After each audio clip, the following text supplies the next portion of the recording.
So we're here at Wales Comic Con, and we're catching up with the lovely Lisa Downs. If anyone's seen the documentaries Life After Flash and Life After the Navigator, you know exactly what I'm talking about. Lisa, hello.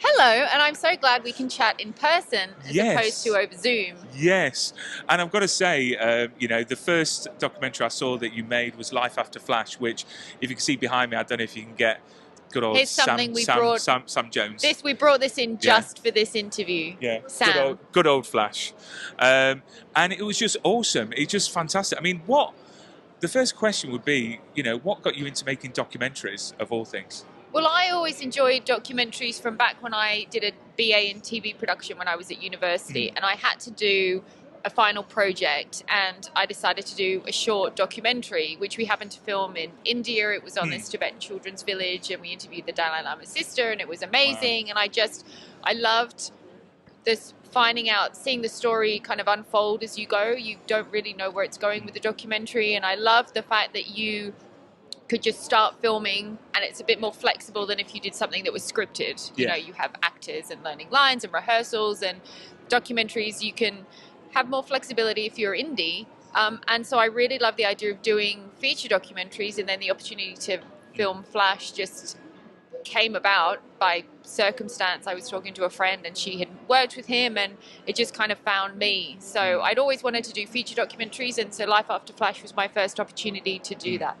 And I've got to say, the documentaries that you've done to date, such interesting stories. I mean, it is like a journey. It's watching a journey. And I know I had Joey Kramer on the show, and the story behind that, I just think is incredible, that you wrote to him why he was serving time. Yeah, well, so I, as a Flight of the Navigator fan, wondered, as people do, you watch the film and you go down a rabbit hole and you Google the actor and you go on Wikipedia, and after I was halfway through doing Life After Flash that I knew I wanted to do a second one, and I was trying to find the subject and the story and what films that I loved. And when I read Joey's Wikipedia page, all you read is this, he did this, he got arrested, and now he's in jail, and I saw that he was actually still in jail. So I was like, that would make a great story. Like, why is he in jail? Something had to have happened for him to go from being this amazing 12-year-old actor to robbing a bank. So it was quite a process. You finding research, find out that he had 2 years less a day, and then that means correctional other than federal. And then I wrote to the British Columbia Correctional Centre trying to find which one he's in, and they couldn't tell me, but I had to write a letter, and if I got his details right, then he would respond. And anyway, his mum called and said, he's having trouble with the phone. He would love to talk to you. And then we became pen pals for about 6 months. And when we first filmed with him, he had been out for about 5 months at that point. And how long did the whole process take, filming? Because it's a lot of work. They take a couple of years. I mean, I'm also living in the UK, so doing an indie film when you're always trying to find the budget, you can't just go and film every weekend. So Flash took 3 years to film, back and forth a few times. And so with Joey, it was still a couple of years. And also you need that to develop a relationship. They don't know who I am. And with Sam, it took a few interviews to kind of get to the more personal stories. But with Joey, we did develop a relationship through letters. So we did have more of a connection when we met, but still it takes a couple of years to go on this journey. And I think it works because in the documentary, you can see the transition. If we only filmed with him when we first got out, you'd be wondering what happened, but because it took so long, you can see how healthy he was and see how happy he was. And so I think it was beneficial, even though it is a long time to film. And it's obviously beneficial to Joey as well, because obviously people seeing this documentary, they see a new side, and it's a bit like a redemption story. Do you think it's changed things for him? Having this documentary. He said, and it, obviously very humbling. He said that having the filming to look forward to helped him focus on recovery when he first got out.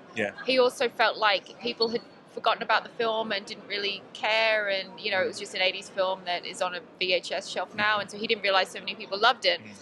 So as a result of the documentary, he had focus to recover, but also he's been meeting fans, he's now doing Comic-Cons, he's acting again, and so it's nice to feel like we had some kind of role. Obviously, he did a lot of work in himself to recover, but we gave him a sense of kind of direction, which was really, so strange and wonderful. And was it your aim to make grown men cry during the documentary? Because I've got to say, when I first saw it, literally a lump in my throat, and I cried, and I admit that, heart on my sleeve. And I've got to say, it was just so moving. I mean, when editing a documentary like that, I mean, is that done on purpose, or? I know that I want everything that I do to have heart and to have that truth and to show people how they are, and that means showing a vulnerable side too, because everyone has a vulnerable side. Yeah. I don't go out of my way to make people cry, but I do sometimes tailor questions hoping that I can get a side out of them that maybe people don't see. I mean, Joey, I think he's so emotional in films and available to just cry on cue, because he literally, all his emotions are on the surface. So we sat down with him the very first interview. He was in tears in about 5 minutes. Like he's quite an emotional person. Well, anyway, but I obviously want people to watch it and to laugh and to feel emotion and feel connected. And so it is nice to hear that people do have that kind of reaction to it. And obviously, if anyone wants to get this DVD or Blu-ray, should I say? Life After Flash is available on DVD and Blu-ray with different special features, but Life After the Navigator is only Blu-ray, but region-free. Region-free, there you go. And they can get that from lifeaftermovies.com. That's correct. Excellent. And you've got a new project coming out to do with the Never-Ending Story. If you could tell us a bit about that, because it's exciting. Life After Atreyu. So obviously there's a theme. We're doing a Life After series. So same vein, celebrating this classic movie and looking at what happened to the star since the film. So we filmed with Noah a few times. Unfortunately, a pandemic, it should have been out by now, but pandemic held everything up. But we were back out with Noah in November. I'm actually off to Berlin on Tuesday to film in the archives, where they have all the original scripts and photos. And, so hopefully out by November. But who doesn't love the Never-Ending Story? And Joey, of course, was in. And Joey was in it. And in it. And the running scene, he doubled, didn't he? He did. He was the legs that fall into the trash in the trash can, the trash dumpster. Which you'll find out if you watch Life After the Navigator. Exactly. Plug. Well, thank you so much for giving me your time to chat. The documentaries are just fantastic. Thank they you. really, really are. I've got my crew badge. Good. I need something to put that crew badge on. Yeah. But it's fantastic. So I'll let you get on with Wales Comic Con. And lifeaftermovies.com. Life After Flash and Life After the Navigator, and soon to be Life After Atreyu. And, well, this is slightly 90s, but Life After Goodfellas we're also filming for. Oh, yes, of course. Yeah. Goodfellas, yes. Good old Joe Pesci. I mean, do you ever get sort of starstruck? When you're I get nervous. Do you? I was really nervous with Brian May. Well, yeah. Oh, yeah, because you did the web show. I've got to give that a plug as well, which is great. I have a YouTube channel. And Brian May, of course. He lives not far from me, actually. I don't know if he still lives there. It's up on a hill covered by Ravenshead, forest. near Ravenshead, near Mansfield. Oh, right. I don't know. I'm not going to give his address out, but I know where he drinks, apparently. It looked like a castle. Does it?